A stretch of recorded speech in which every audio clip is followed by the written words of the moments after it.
समाजसेवा हेच ब्रीद आमुचे, स्वार्थ सुखाची आस नसे. सत्कारणी देह वहावा हेच मात्र मनी ध्यास असे. माननीय दयानंद इरकल, प्रभाग क्रमांक 14, डेक्कन जिमखाना मॉडेल कॉलनी. या प्रभागातील पोलीस वसाहत, पीएमसी कॉलनी, वडारवाडी, पूरग्रस्त वसाहत असे अनेक महत्त्वाचे भाग आहेत. अगदी पुणे शहराच्या मध्यवर्ती असणारा हा प्रभाग उजाडून माळरानासारखा दिसतोय.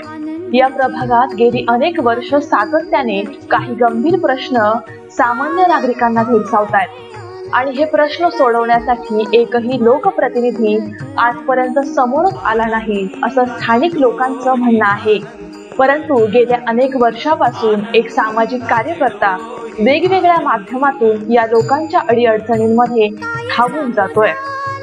आर्थिक, सामाजिक, राजकीय अशी सर्वतोपरी मदत करतोय. प्रभागातील प्रत्येक लोकांना आपलं हक्काचं घर मिळावं यासाठी रात्रंदिवस धडपडतोय आणि ते म्हणजे सामाजिक कार्यकर्ते माननीय दयानंद इरकल.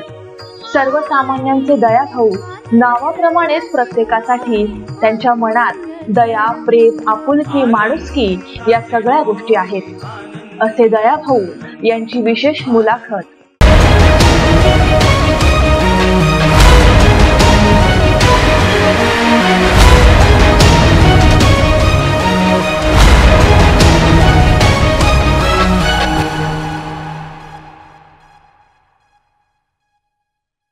नमस्कार. राजकीय विशेष या भागात मी शिवानी तुम्हा सगळ्यांचं स्वागत करते.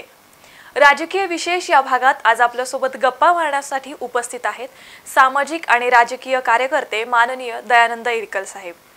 सर, सर्वात प्रथम तुमचं मी खूप खूप स्वागत करते राजकीय विशेष या भागामध्ये.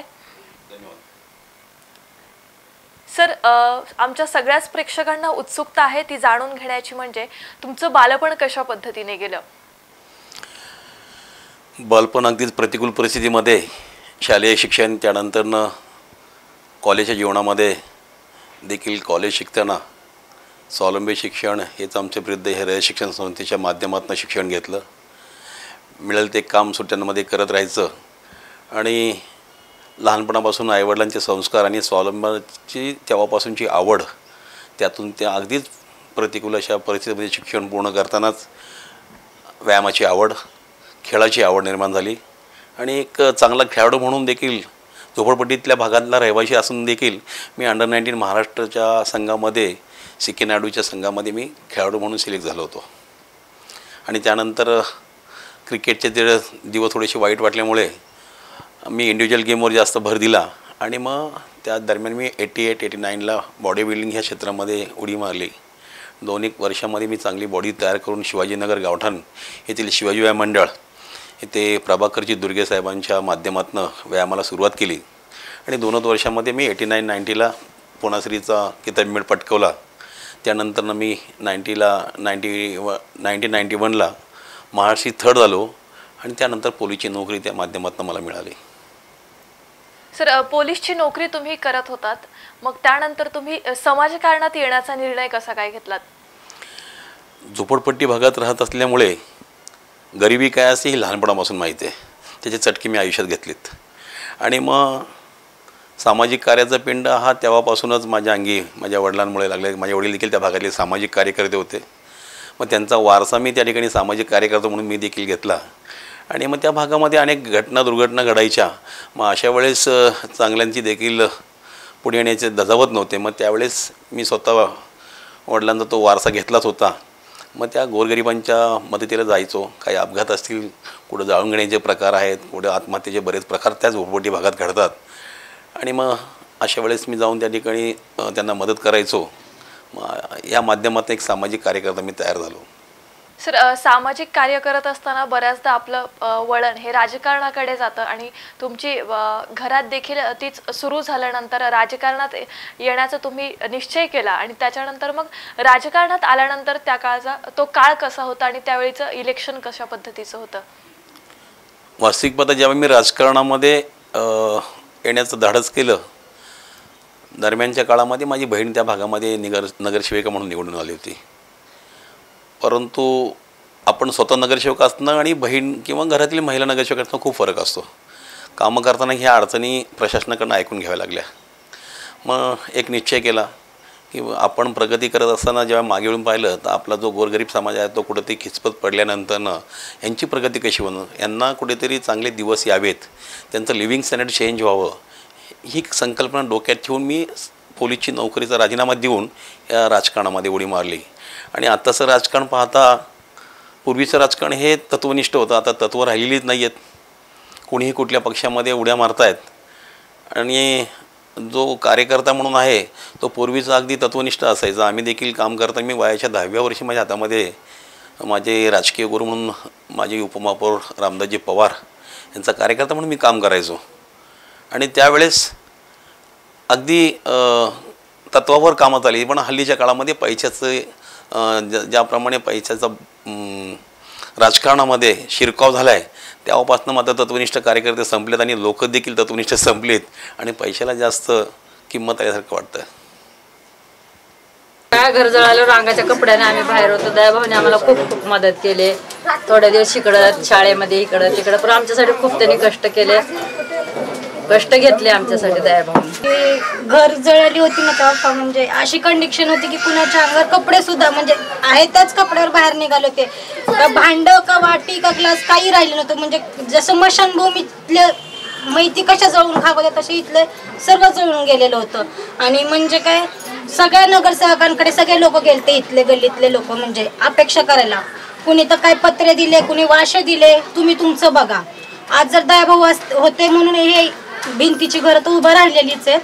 पण त्या ज्यावेळेस दयाभाऊ नसते तर इथं मारामारी हाणाहाणी तर झालीच असती, मर्यावर मडी गेली पण असती. कारण की काय याची जागा एवढी माझी जागा एवढी. आज भाऊंनी इथं थांबून सगळं व्यवस्थित म्हणजे हे घरं करून व्यवस्थित ज्याला जसं पाहिजे त्याचं काय ते सर्व व्यवस्थित करून दिलेले.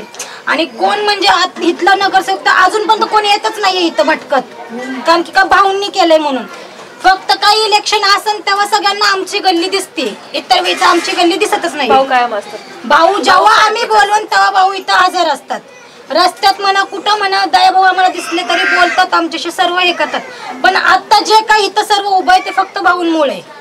आणि अजूनही भाऊ आमच्या मागे आहेत. जरा काही कार्यक्रम असू द्या काही असू द्या पहिला आम्हाला बोलवतात, नंतर बाकीची गल्ली. 2012 22 फेब्रुवारी हा मुलगा आजारी पडला.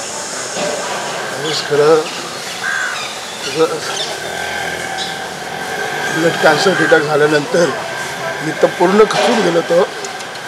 पण त्या पिरियडमध्ये दयाभाऊंनी मला एवढी मोठी साथ दिली म्हणजे जवळजवळ 32 ते 35 लाखाचा खर्च झाला. त्या दयाभाऊंनी जवळजवळ 16 लाखाचा निधी आणायला मदत केली. आणि आज पण माझं मी संपूर्ण घरदार विकलं होतं. आज पण त्यांनी त्यांचं घर मला राहण्यासाठी दिलेलं आहे. आणि आज पण माझ्या मागे ते खंबीर उभे आहेत. घरं जळाली तेव्हा आमची लईच परिस्थिती वेगळी होती. आमच्या संघ भाऊंनी आम्हाला साथ दिली. आमच्या संघ कागदावरती पोहे खाल्ले त्यांनी, नाश्ता आणून आम्हाला देऊन सुद्धा आमच्याबरोबर रस्त्यावर बसलेला आम्ही एका साडीवरती, पण त्यांनी आमची सोय केली आणि आता व्यवस्थित. तेव्हा रस्त्यावर जर बसलेलंच होतं एक एक साडीवर, आता चांगलं आहे. नाही कोण नाही, भाऊच होते. भाऊच आमच्या संघ राहणारी भाऊच होते आमच्यावर. सर, तुम्ही राजकारण आणि समाजकारणात काम करत असताना अनेक यशस्वी आंदोलनं केलेली आहेत लोकहितासाठी, तर त्या आंदोलनांबद्दल काय सांगाल? मी लहानपणापासूनच तुम्हाला सांगितलं एक प्रतिकूल परिस्थितीमध्ये गरिबी घरात अगदी मध्यमवर्गीयाच्या घरात वाढलेलो आहे. त्याच्यामुळं महागाई काय असते, गरिबी काय असते, सर्व चटके घेतलेत. आणि मग मला 14-15 वर्षापासून वैकुंठ स्मशानभूमीमध्ये आम्ही ज्यावेळेस मयत वगैरे करायला जायचो तर बऱ्याच कुटुंबियांना मी असं पाहिलं की त्यांना शेवटच्या क्षणी देखील तो खर्च करण्याची त्यांची ऐपत नसते. मग हे जेव्हा मला क्लिक झाल्यानंतर मी सगळं अशाच प्रकारे मुंबई, कोल्हापूर, नाशिक ह्या भागात देखील मैत्रीला गेल्या असल्यानंतर त्या ठिकाणी माझ्या काही जवळच्या सहकारी मित्रांच्या घरच्यांच्या अंत्यविधीच्या कार्याला गेलं असताना त्या ठिकाणी पाहिलं की तिथल्या महानगरपालिका संपूर्ण खर्च त्या ठिकाणी मोफत, म्हणजे त्या ठिकाणी जे काही दहनाच्या वस्तू असतात किंवा ज्या ठिकाणी दफनभूमी आहेत त्या ठिकाणी काय बर्गा चार्जेस म्हणून स्वीकारते, ह्या फ्री ऑफ कॉस्ट ठेवलेल्या आहेत. मग पुणे महानगरपालिका ही महाराष्ट्रात एक चांगली महानगरपालिका, एक प्रसिद्ध महानगरपालिका, आणि त्या महानगरपालिकेतील एखादा नागरिक मयत झाल्यानंतर मात्र त्याला पुन्हा एकदा महागाईला तोंड द्यावं लागतं.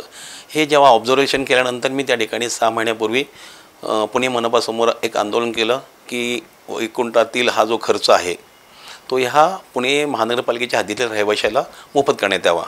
आणि मग त्याचा पाठपुरावा पुन्हा एकदा न झाल्याने आमदार अनिल भोसलेंच्या माध्यमातून पुन्हा एकदा आम्ही एक लाक्षणिक उपोषण केलं आणि स्टँडिंग कमिटी चेअरमन बाळासाहेब बोडकेंच्या माध्यमातून भविष्यात 2017 ते 18च्या बजेटमध्ये 4 कोटीचं बजेट त्या ठिकाणी मंजूर करून घेतलं. सर, आता तुम्ही वेगवेगळ्या केलेल्या आंदोलनांबद्दल माहिती दिली, पण लोकहितासाठी आणि लोकांना उपयोगी पडणारी अशी तुम्ही अनेक कामं केलेली आहे. यामध्ये अनेक लोकांचं हॉस्पिटलचं बिल तुम्ही माफ करून दिलेलं आहे. पोलीसमध्ये असताना तुम्हाला कायद्यांची खूप चांगल्या पद्धतीने माहिती असल्यामुळे अनेक लोकांना त्यांची फसवणूक होण्यापासून देखील त्यांना तुम्ही वाचवलेलं आहे. तर त्या गोष्टींबद्दल काय सांगाल? वास्तविक पाहता हॉस्पिटॅलिटी जो प्रकार आहे तो हल्लीचा थोडासा फसवेगिरीचा प्रकार होतो आहे असं माझ्या तरी पाहण्यात आलं आहे.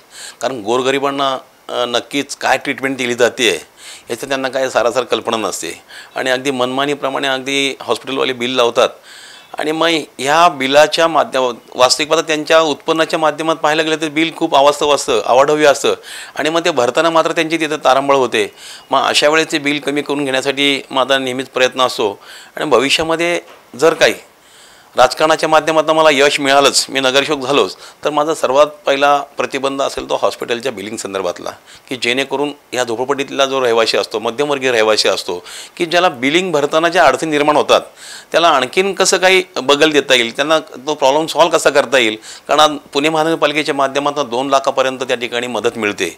परंतु ही काय ठिकाणी आता माझ्या जवळचा एक सुजय सकपाळ म्हणून माझ्या मित्राचा एक चिरंजीव होता, त्याला मी वर्षभरात 30 ते 35 लाख रुपये इकडून तिकडून वर्गणी जमा केल्यानंतर देखील तो मुलगा कॅन्सरने ग्रस्त होता, तो वाचू शकत नाही. हे दुर्दैव आमचं की आम्ही त्याला वाचू शकलो नाही.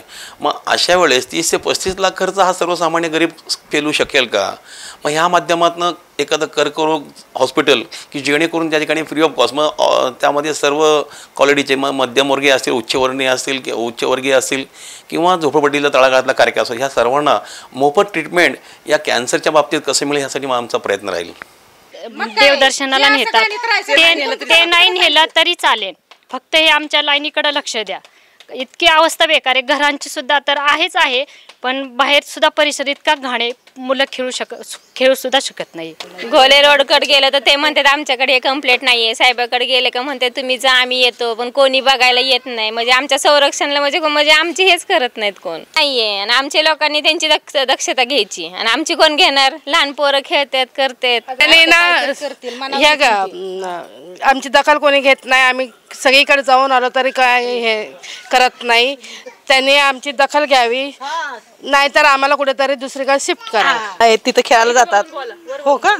आमची मुलं बाळ लहान आहेत, तिथं हात घालतात, हे घालतात, आजारी पडतात, दवाखान्याला न्यावं लागतं.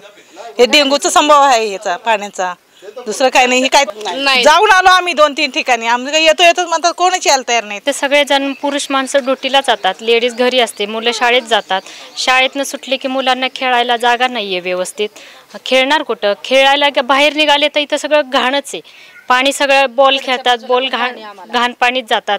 बिल्डिंगचे लोक इतकं पाणी एवढं येतात ते पण लक्ष देत नाही आणि साहेब लोकांकडे गेलं ते पण लक्ष देत नाही. कुणी लक्ष देत नाहीये, कुणी लक्ष देत नाही. त्या दिवशी घोले रोडला जाऊन आलो, ते फक्त म्हणतात येतो, कुणी सुद्धा आले नाहीत. ते पाठीमागच्या बिल्डिंगचं ड्रेनेजचं पाणी जे फुटलंय ना, सगळं आमच्या इथून वाहतंय. घाण पाण्याचा वास सुटलाय, मुलं आजारी पडल्यात. आता हे आमची सर्व्हिसवाली नोकरी पोलिसची आहे त्यांची, ते दुसऱ्यांची सेवा करतात, पण आमची इथं काही हे नाहीये. बघितलं ना घाण कशी आहे ती, पाणी वाहतंय, जंतू झाल्यात त्याच्यात, माणसांना एक तर आजारी पडतात आता सारखी. सर, झोपडपट्टी धारकांच्या पुनर्वसनासाठी तुम्ही केलेलं कार्य अतिशय उल्लेखनीय आणि महत्त्वाचं म्हणावं लागेल. प्रभागात ज्यावेळी लोकांशी आम्ही बोलतो त्यावेळी तुम्ही केलेल्या SRA झोपडपट्टीच्या पुनर्वसनाचा प्रश्न त्या ठिकाणी कायमच ठोस पद्धतीने आम्हाला दाखवला जातो. तर त्या प्रकल्पाबद्दल काय सांगाल? झोपडपट्टी पुनर्वसन ही काळाची गरज आहे. कारण आज ज्याप्रमाणे स्मार्ट सिटी करण्याच्या उद्देशाने प्रयत्न चालू आहेत, तर मला तर म्हणायचं आहे की अगोदर तुम्ही ह्या झोपडपट्टीचं पुनर्वसन करा. कारण जोपर्यंत पुणे शहरातील नागरिकांचं किंवा झोपडपट्टीतल्या नागरिकांचं लिव्हिंग स्टँडर्ड राहणीमान उंचवणार नाही, लिव्हिंग स्टँडर्ड चेंज होणार नाही, तोपर्यंत त्यांच्या वागण्यात देखील आणि वास्तव्यामध्ये फरक पडणार नाही आहे. म्हणून अगोदर त्यांना झोपडपट्टीतून कडून एखाद्या चांगल्या घरामध्ये जर राहण्याची सवय लागली तर कालांतराने त्यांच्यामध्ये हा बदल घडून जाईल आणि नक्कीच एक चांगलं जीवन जगण्याचा आनंद त्यांना देखील मिळेल. या दृष्टीने त्या भागामध्ये 2010 साली एक अशी 25 घरांना आग लागली होती. त्यावेळेस मी काही नगरसेवक नव्हतो किंवा काही नाही, पण एक सामाजिक कार्यकर्ता म्हणून जे धावून गेलो. कुठल्याच नगरसेवकांनी जे करू नाही शकले ते मी त्या ठिकाणी त्या 25 घरांना मोफत घरं बांधून दिली, ती देखील सिमेंट कॉन्क्रीटमध्ये. आणि मग त्यानंतरनं त्याच भागामध्ये आणखीन एक प्लॉट मला त्या भागातले रहिवासी एकत्र आले झोपडपट्टीतले, आणि त्यांचा एक विश्वास होता, एक सामाजिक कार्यकर्ता आपल्या भागातला जो खरंच काम करू शकतो, म्हणून त्या समोरच्या लोकांनी माझ्यावर विश्वास ठेवला. आणि त्या भागात 336 वडारवाडी ह्या भागामध्ये एक 56 घरांचं संकुल मी त्या ठिकाणी नुकतंच उभं केलं आहे, आणि त्याचं उद्घाटन मी अजितदादा पवारांच्या हस्तेच केलं होतं. कारण त्यामध्ये मला खूपच मदत अजितदादा पवारांनी केली, कारण स्थानिक नगरसेवकांनी आणि आमदारांनी मला त्यावेळेस बराच अडचणी आणल्या, आणि त्याला तोंड देता देता मला नाकीनं आलं. परंतु त्यावेळेस मला अजितदादा पवारांनी जे सहकार्य केलं प्रशासनाच्या माध्यमातून, त्याच्यामुळे मी ती बिल्डिंग त्या ठिकाणी साकारू शकलो. आणि आज त्या ठिकाणी 56 कुटुंबियांना मी अगदी चांगलं असं संकुल 1 BHK 360 स्क्वेअर फूटमध्ये अगदी बेडरूम, हॉल, किचन आणि संडास बाथरूम सहित अगदी चांगल्या क्वालिटीचं बांधकाम करून दिलेलं आहे, याचा मला अभिमान वाटतो. खूपच समस्या होत्या, तर भाऊंच्या प्रयत्नांमुळे आम्हाला आज नवीन घर बांधून नवीन घर खूप छान पत्र्याचं सुद्धा होतं, आणि त्यात खूप समस्या होत्या, प्रॉब्लेम होते आम्हाला. पाण्याच्या, टॉयलेटच्या समस्या होत्या. हो, घर अच्छा से घर बांध के दिए हाँ, और हमें कौन परामल है, कुछ नहीं बात है बस. सर, तुमचं नेतृत्व हे कायमच सर्वसमावेशक, जातीभेदा विरहित असंच मानलं जातं, आणि म्हणूनच तुम्ही तुमच्या प्रभागात किंवा प्रभागाच्या बाहेर देखील अनेक समाज मंदिर असतील, सामाजिक स्थळ असतील, यांचं सुशोभीकरण करायचं काम तुम्ही केलेलं आहे. तर त्या गोष्टींबद्दल काय सांगाल? नगरसेवक असेल तर सत्ता काय मिळवायची, नगरसेवक मला काय व्हायचं, का व्हायचंय, हे या ठिकाणी विचाराल तर मी ह्यासाठीच सांगेल की ज्या ज्या वेळेस असे काही समाज मंदिरं असतील, रस्ते असतील, फुटपाथ असतील, पाण्याच्या समस्या असतील, तर त्या ठिकाणी नगरसेवक अत्यंत एक बजेट वगैरे त्यांना यूज करायला मिळतं. आज सामाजिक कार्यकर्ता आहे मी, आणि माझं काम करून द्या कोणीच करत नाही, तरी देखील त्या भागामध्ये शिवाजीनगर पोलीस कॉलनी असेल, त्या भागामध्ये तुम्ही जा, तेथील समाज मंदिर, मग बौद्धविहार असेल, त्या ठिकाणी अंबामाता मंदिर असेल, दत्त मंदिर असेल, ह्या भागाचं सुशोभीकरण करून त्या ठिकाणी मी आमदार अनिल भोसले, आमदार विनायक निमन, आमदार दीप्तीताई चौधरी आणि आदरणीय खासदार सुरेशजी कलमाडी साहेब यांच्या बजेटमधून त्या ठिकाणी बजेट आणून त्या ठिकाणचे रस्ते, फुटपाथ आणि ह्या समाज मंदिरांचं सुशोभीकरण करून घेतलेलं आहे.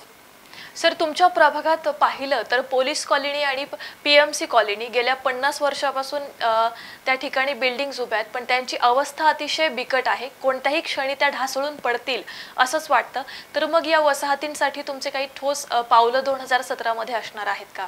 नक्कीच असणार आहे, कारण की PMC कॉलनीमध्ये गेल्या 50 वर्षापासून तिथला मनपाचा सेवक वास्तव्यास आहे, आणि तब्बल महिन्याला 2 ते 3 हजाराच्या दरम्यान त्यांच्याकडून भाडं वसुली केलं जातं.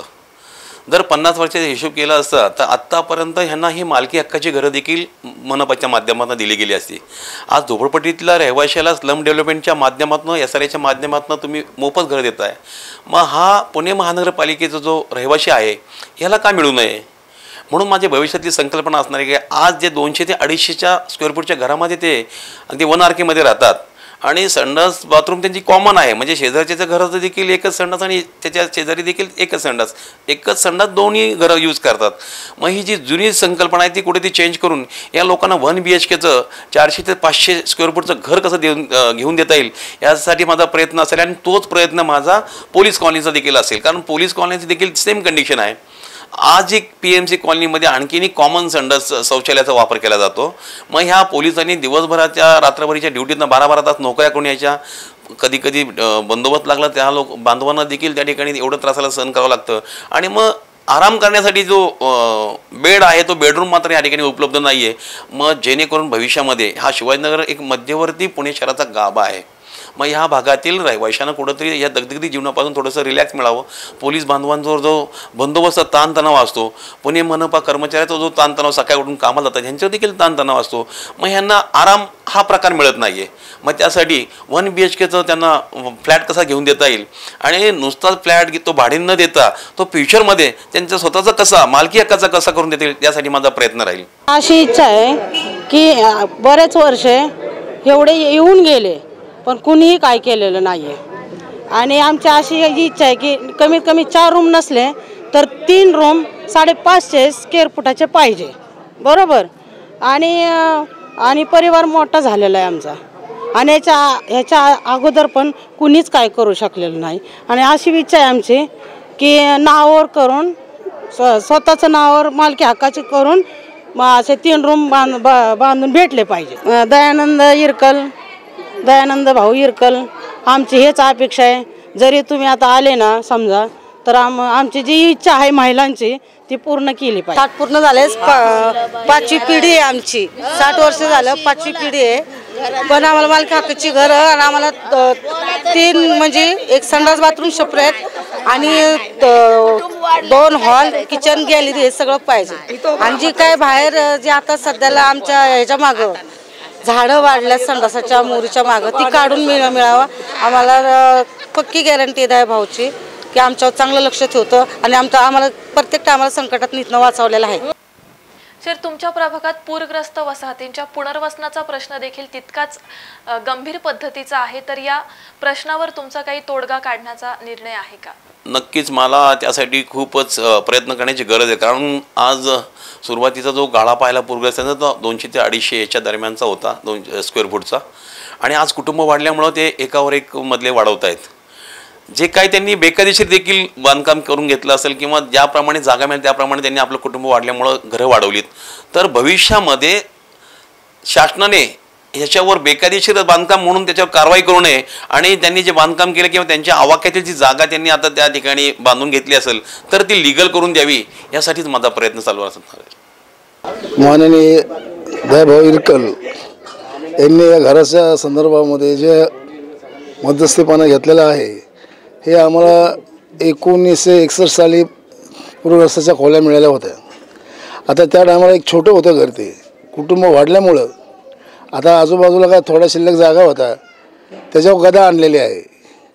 तरी ते मला वाटतं की इरकल दया यांनी संपूर्ण आम्हाला त्यांनी पाठिंबा दिलेला आहे आणि जे घर आहे ते पूर्ण तसेच राहावं अशी आमच्या अपेक्षा आहे. सर्व हेल्थ कॅम्पवाल्यांची अशी अपेक्षा आहे. आम्ही पूरग्रस्त वसाहतीमध्ये राहणार आहे. आमच्या घरामध्ये 2-3 भावांचं एकत्र कुटुंब होतं. आता ती फॅमिली वाढल्यामुळे आम्ही त्या रिकाम्या जागेमध्ये जे बांधकाम केलं आहे ते बांधकाम कायदेशीर व्हावं हीच आमची अपेक्षा आहे. ह्या आमच्या समस्या आम्ही दयानंद इरकल यांच्या माध्यमातून पुढे चालवलेल्या आहेत. तरी आम्हाला याची मान्यता द्यावी. सर, इथून पाठीमागे केलेल्या कामांचा किंवा कार्याचा आपण उल्लेख केलात, पण आता 2017ची निवडणूक येते. लोकांच्या आपण आता आव्हानाला सामोरं जायची खऱ्या अर्थाने वेळ आलेली आहे. मग लोकांनी तुम्हालाच का निवडून द्यावं? तुम्हाला काय वाटतं? तुमचे नियोजन काय आहे 2017साठी? संकल्प काय असणार आहेत? प्रकल्प काय असणार आहेत जेणेकरून लोकांनी तुम्हालाच मतदान करावं? 2017ची निवडणूक ही माझ्यासाठी एक तारेवरची कसरत आहे, माझ्यासाठी एक अग्निपरीक्षा आहे. कारण की मी गेल्या 25 वर्षामध्ये जे सामाजिक कार्य केलं आहे त्या कार्याच्या माध्यमातून मी अनेकांना मदत करून त्यांना नगरसेवक म्हणून पाहिलं. परंतु सत्तावर वेळ ज्यावेळेस येते त्यावेळेस मात्र मला ह्या यशापासून लांब जावं लागतं आहे. आत्ताचा जो झालेला प्रभाग आहे हा संपूर्ण पुणे शहराचा मध्यवर्ती असा भाग आहे. शिवाजीनगर मतदारसंघातील हा सर्वात महत्त्वाचा टप्पा आहे की ज्या ठिकाणी चांगलं मतदान होऊ शकतं आणि त्या ठिकाणी ते डेव्हलपमेंट पाहिजे तशा मी पाहिलेले नाही आहेत. म्हणून मला भविष्यामध्ये जर 2017मध्ये यश मिळालं, मी नगरसेवक झालो, तर या नदीपात्रामध्ये ज्या ठिकाणी कामगार पुतळा असेल, राजीव गांधी नगर असेल, पुलाची वाडी असेल, या भागाचा पुरेपूर विचार करून त्या लोकांना चांगलं सुरक्षित ठिकाणी घर कसं देता येईल, त्यांना चांगले फ्लॅट कसे देता येईल यासाठी माझा प्रामुख्याने प्रयत्न राहील. त्याचप्रमाणे सर्वात जास्त शैक्षणिक संस्था कुठल्या असेल तर आमच्या प्रभागामध्ये प्रभाग क्रमांक 14मध्ये आहेत. सिम्बायोसिस कॉलेज आहे, फर्ग्युसन आहे, BMCC आहे, मराठवाडा आहे, नामांकित मॉडर्न कॉलेज आहे, की असे नामांकित कॉलेजेस आमच्या प्रभागात असल्यामुळे विद्यार्थ्यांचं जी गर्दी आहे ती त्या रस्त्यांवर जास्त असते. मग ह्या विद्यार्थ्यांना काय काय वेळेस रस्ता क्रॉस करायला देखील बऱ्याच अडचणी येतात. तर ज्या पद्धतीने गरवारे ब्रिज तयार केला तसा अंडरग्राऊंड आम्ही ह्या विद्यार्थ्यांना भुयारी मार्गाच्या माध्यमातून रोड क्रॉसिंग करण्यासाठी माझा प्रयत्न असेल. त्याचप्रमाणे सेनापती बापट मार्ग हा खूप महत्त्वाचा असा रस्ता आहे की आता IT पार्क वगैरे फ्युचरमध्ये त्या भागामध्ये जास्त ओढाताण वाढणार आहे आणि वाहतुकीचा ताणतणाव वाढणार आहे. तर त्या ठिकाणी फ्लायओव्हरच्या माध्यमातून सिम्बायोसिस कॉलेजचे चतुर्शिंगीच्या भागात नेहमीच संध्याकाळच्या वेळेस तुम्ही जाऊन पाहाल आणि सकाळच्या वेळेस तर वाहतूक पूर्णपणे टफ असते आणि ह्या भागामध्ये हॉस्पिटल देखील भरपूर आहेत. मग अशा वेळेस इमर्जन्सी एखाद्या रुग्णाला जर दवाखान्यात पोहोचायच्या वेळेत तो पोहोचू शकणार नाही, तो दगावेल याची भीती वाटते. म्हणून या ठिकाणी फ्लायओव्हरची निर्मिती करण्याचा माझा भविष्यामध्ये संकल्प राहील.